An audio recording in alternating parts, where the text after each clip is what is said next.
Good morning बच्चों। आज हम कक्षा 11 के जीव विज्ञान में रुधिर दाब ब्लड प्रेशर के बारे में पढ़ाने चल रहा हूँ। आप लोग ध्यानपूर्वक वीडियो को देखना। रुधिर दाब ब्लड प्रेशर, एक स्वस्थ मनुष्य का रुधिर दाब 120 तथा 80 mmHg होता है। mmHg मतलब मिलीमीटर पर। 120 सिस्टोलिक तथा 80 डिस्टोलिक दाब होता है। नेक्स्ट है इलेक्ट्रोकार्डियोग्राम, ECG के नाम से जाना जाता है।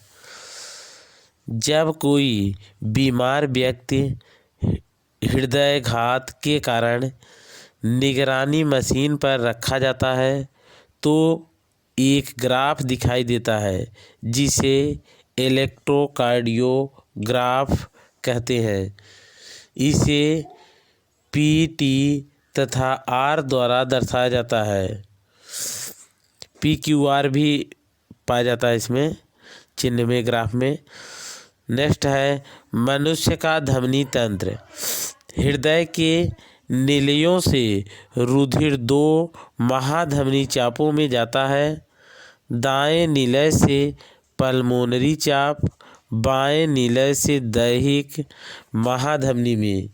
नंबर 1 है फुफ्फुसी महाधमनी तथा फुफ्फुसी चाप।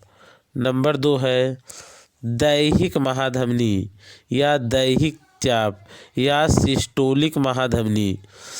नंबर 3 है दैहिक महाधमनी, इससे निम्नलिखित धमनियाँ निकलती हैं। नंबर 1 है ब्रैंकियोसिफेलिक, यह 2 धमनियों में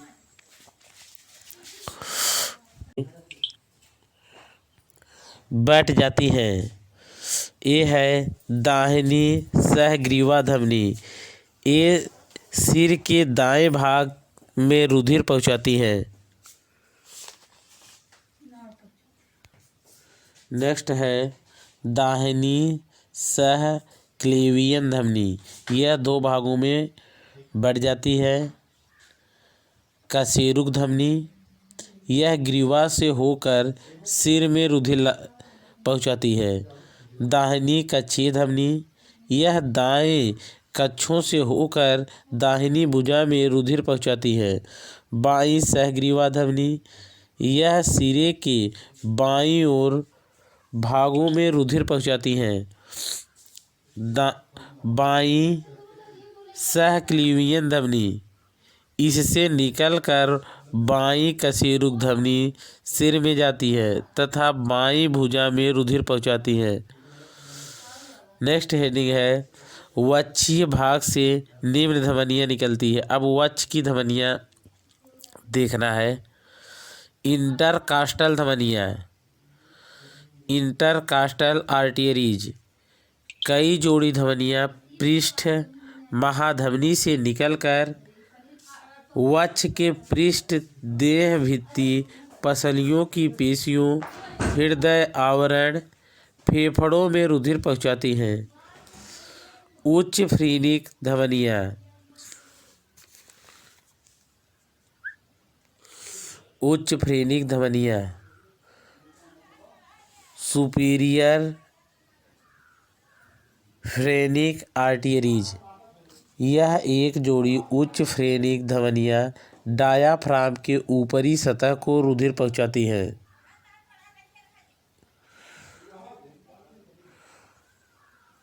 तीसरा है ब्रोनियल धमनियाँ, एक जोड़ी धमनियाँ श्वसनियों तथा फेफड़ों में रुधिर ले जाती हैं। ईसोफेजियल धमनियाँ, एक ग्रास नली के विभिन्न भागों में रुधिर पहुंचाती हैं। उदरी भाग की धमनियाँ, देखो वक्ष के नीचे का भाग उदर कहलाता है, इसमें निम्न धमनियाँ होती हैं। निम्न फ्रेनिक धमनियाँ, यह एक जोड़ी होती है और डायाफ्राम के निचले भागों में रुधिर को पहुंचाने का कार्य करती हैं। सीलियक धमनियाँ, यह सहृदयकृत धमनियाँ बाईं जठर धमनी प्लीहा धमनी में बटी होती है।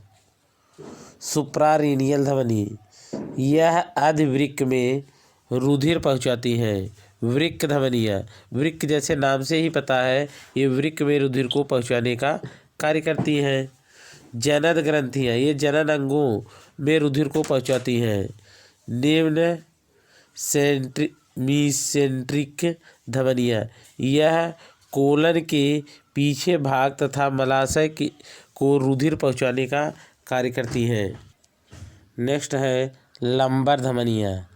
4 जोड़ी लंबर धमनियाँ पेशियों, जोड़ों, कशेरुकियों तथा मेरुरज्जु को रुधिर पहुंचाती हैं।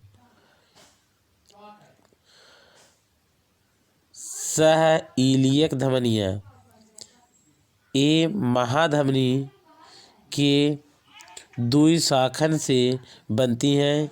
यह वह या अंतः धमनियों में बढ़ जाती हैं। अतः इसलिए एक धमनी छोटी होती है तथा अंतरांगों, श्रोण प्रदेश की भित्तियों तथा नितंब प्रदेश में रुधिर को पहुंचाने का कार्य करती हैं। यानी हमारे कमर के आसपास रुधिर को पहुंचाती हैं। वह इलियक अपनी ओर के टांगों में रुधिर को पहुंचाती है।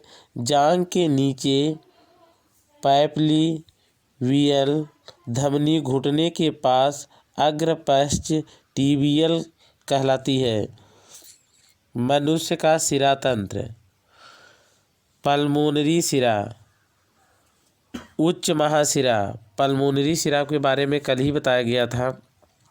पल्मोनरी जो शिरा होती है फेफड़ों से शुद्ध रुधिर को बाएं अलिंद में पहुंचाती है, इसमें रुधिर शुद्ध होता है। उच्च महाशिरा, उच्च महाशिरा होती है जो हृदय को शरीर के ऊपरी भागों, मस्तिष्क हो गया, भुजाएं हो गई, वहाँ से रुधिर को हृदय के दाएं अलिंद में पहुंचाती हैं। यह कई भागों में बटी होती हैं।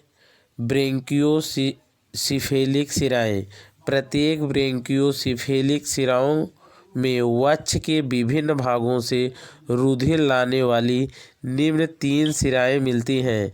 अंतःकक्षीय शिरा, निम्न थायराइड शिरा, उच्च इंटरकास्टियल शिरा आदि।